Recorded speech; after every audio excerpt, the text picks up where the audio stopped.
मरिचका रुखहरू रोपिदिन सक्छौँ। धेरै साथीहरूले मरिचको रुख देख्नु भएको छैन, 8:27 हुँदैछ। कहाँ हो र? नदेख्नु स्वाभाविक हो।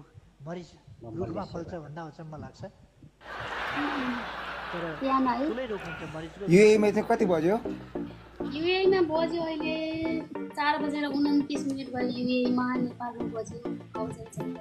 यहाँ 3:28 भयो भनेपछि 1 आवर डिफरेन्स छ। हजुर हजुर त्यही हो।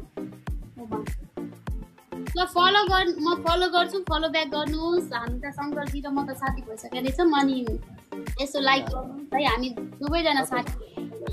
सपनाजीको र मेरो पनि खै यहाँ त मैले ठिकै छ, फलो त गरिरहेको रहेछौँ हामीले। साथी रहेछौँ अलरेडी। यसो लाइक कमेन्ट गर्नु पऱ्यो। भिडियो अलिक भ्युज आउन छोडेको छ आजभोलि, लाइभमा नबसेर होला। 3 दिन चाहिँ बस्नु पऱ्यो।